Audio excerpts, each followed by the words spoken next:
My mission is simple, to make you money. I'm here to level the playing field for all investors. There's always a bull market somewhere, and I promise to help you find it. Mad Money starts now. Hey, I'm Cramer. Welcome to Mad Money. Welcome to Cramerica. Other people just my friends. I want to make you money. My job is not just to entertain you, but to educate and teach. So call me at 1-800-743-CNBC or tweet me at Jim Cramer. Well, you know, I haven't been that big a fan of the market for weeks, but when I saw the futures rolling over this morning, when I got up at 3 a.m., it drove me nuts. Why? Because to paraphrase the line from Miller's Crossing, you sell stocks for a reason. When there's no reason, it makes no sense for the market to go down. Sure enough, there was no reason. So when we started getting positive developments from Washington, the averages recovered. Dow ultimately finishing up 102 points, S&P advancing 0.41%, Nasdaq gaining 0.47%. Unfathomable if you think back to just a few hours ago. When the market was down this morning, I searched in vain for reasons to explain the decline. I didn't want to just call the future sellers a bunch of morons, idiots, and chowderheads, although it sure was tempting. I gave it the old grad school try. We know natural gas prices are through the roof in Europe, to the point where Germany's got a coal shortage, and now they're lecturing us about the lack of production, even though Germany's been leading the world and pushing for more environmentally friendly sources of energy. They're duplicitous. The Germans are heavily reliant on natural gas from Russia, something that's come back to bite them many times. Thanks a lot, Gazprom. So it shouldn't be a surprise that it's happening again. Honestly, the whole thing's insane. American liquefied natural gas exporters have been offering the Germans tons of supply, but they weren't interested. Oh, no. If we got more investment from Europe, we could have probably had twice our current natural gas export capacity. The largest non-Russian natural gas field near Germany is off the coast of Israel, but building that pipeline across Europe could be a pain in the neck. So they'd rather remain hostage to Russia. Meanwhile, they're complaining about the windmills not working in Holland.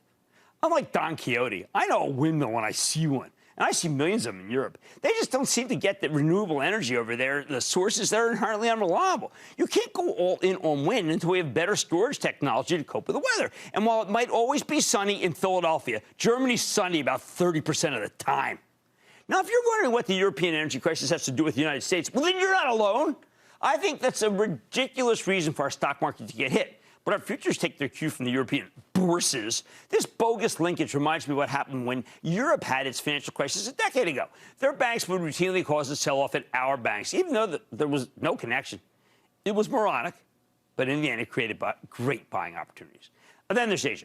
Now, we got a lot of fighter jets rattling by China against Taiwan. It's amazing to me that we can have substantive trade talks with the Chinese government when they're still in the process of intimidating some of our closest allies in the region. Not just Taiwan, by the way, but Australia. What the hell did Australia do? I like them. So, sure, things are not so hot in Europe and Asia, but this is the United States. And as it happens, things are looking okay here. This morning, I interviewed Jim Fitterling, the CEO of Dow, and he's committed to delivering far higher earnings before interest, taxes, depreciation, and amortization than Wall Street's looking for. Plus, Dow's yet another environmentally unfriendly company that's trying to go green in order to placate all the SG money and do the right thing. Just listen to Jim Fitterling talk about the new plant he's building in Canada. It's basically a closed loop. He's drastically cutting down on Dow's emissions while boosting production to meet demand. You know what? I think it's a green stock. Wow. And the business is so strong that it's hard to see a full stop end of the cycle, as so many of the analysts do.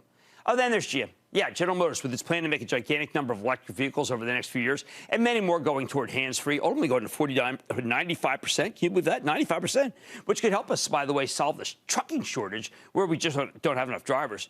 I can't believe how robust the sales can be at GM. People are lining up to buy cars and trucks, and GM sells for 9 times next year's earnings. That's wrong, okay? That's wrong.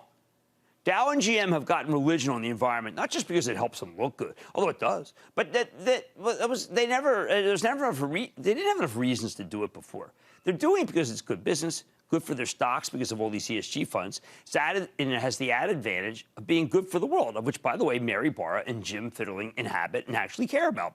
Of course, we still have the fine naysayers. This morning, I listened to a fund manager talk about how it's important to get in on the reflation trade, basically the material stocks like Dow. Now, that could be right. But at the same time, this manager said you had to throw out the tech stocks because it won't work in the current inflationary environment. I keep coming back to the principal source of inflation. It's shortages. Shortages get cured. We're having trouble with the ports, which are a choke point. We've got labor shortages all over the place. You know how we solve labor shortages? How we've always done it, with technology.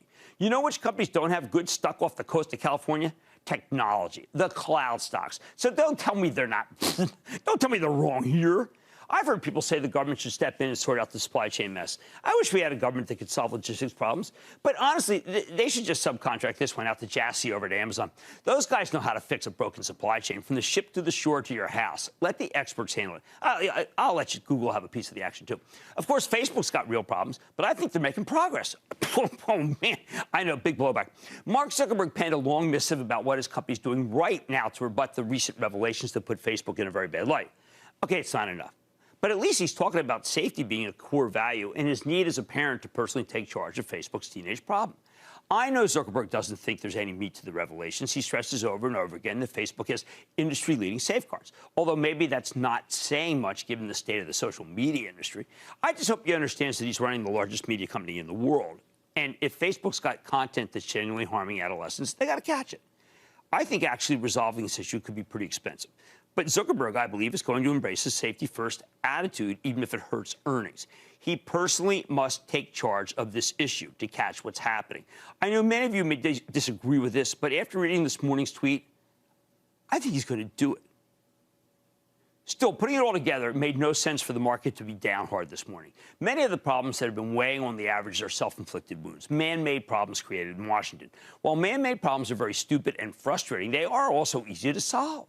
We had spiking oil prices, so today the White House said it was considering opening the Strategic Petroleum Reserve. Oil then went down. No kidding. We got the equivalent of a crash in natural gas down 9%. No kidding. We got some encouraging news that the Congress may kick the can down the road on the debt ceiling. They also might finally pass Biden's infrastructure package.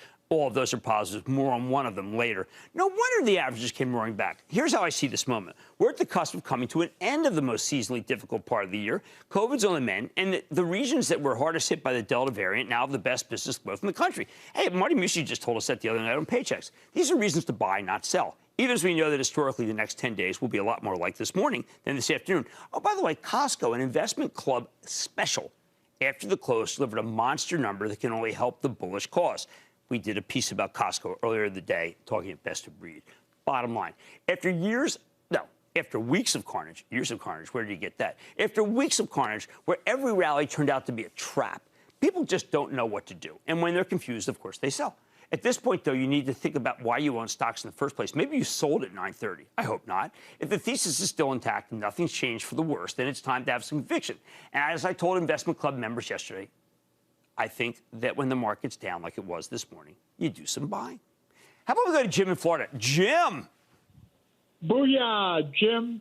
Jimmy Chill says booyah back at you. Booyah from Cape Coral, Florida, where it's raining like hell. What the hell is that about? Get on that! I'm telling one of my staff who's in charge of it. I got a two-part question. Okay. I got a lot of Novavax, NVAX. Yeah? With the efficacy that it's been having and the great trial results, why has that not been approved by the FDA yet? You know what? I think you ask a great question. I have always been suspicious of Novavax because I don't think, frankly, that the regulators are as keen on Novavax as Novavax is on Novavax. I think that I don't recommend the stock here. Let's go to Andrew in Michigan. Andrew! Jimmy Chill. Yo, honored to be on your show. What's happening? I need to give you an undefeated Michigan State Spartan tuck coming. Booyah! Wow. Jim, I've been watching your show since I was a student at Michigan State 13 years ago. Oh. I started receiving the Investing Club emails this week, and I wanted to tell you that it is the best thing you have ever done for your followers. Oh, Thank you are too kind. It's time.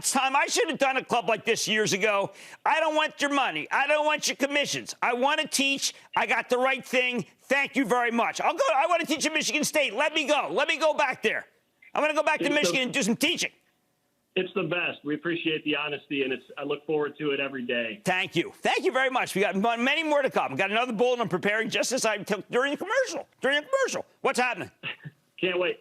The stock I'm calling about has pulled back about 20% from its highs, trading at a PE just below the market, and will benefit from upcoming spend on semiconductor manufacturing. Is this a good level to get into Lam Research? I can't believe I just checked it. Just literally checked it on Lam. just literally checked in on Lamb, and the answer is yes, it is. It's the right time. They've got the right machines. They got fabulous management. I was actually thinking about doing a piece on it. Lamb is correct. By the way, I'm going to have a King's chicken. I'm not going to have lamb, but that's a different kind of lamb. Larry in Washington. Larry. Yes, Jim. Hey, I've got some stock that I bought 22 years ago, and at that time the debt was around 30%. Today, it's up around 120%. So I've been trying to figure out, what do I own? Hold it. What's the stock? McDonald's.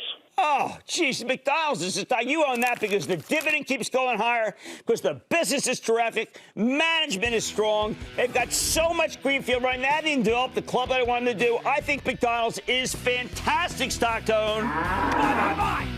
Right now, you need to think about why you own stocks in the first place. If your thesis is still intact, it's time to muster up some conviction when the market opens down like it did today. Oh, man, money tonight. Marvell Technologies continue to chip away at the competition. This is an investment club name. So what does the 5G innovator and, of course, high-performance computing chip maker have to plan in the future? Why don't we check with the CEO? He's on the show. And Constellation Brands fell a little flat after the earnings. But what does the company have planned to help the stock bubble up higher? How about a couple of Modelo's with me after the bell? And, well, it is after the bell. You have to wait till later for the show. And then Levi's reported after the bell announcing a share buyback and a top and bottom line beat. I'm trying the quarter on for a size. I know, apparel's a tough business. Why don't we listen to the CEO? Why don't we stay with Cramer?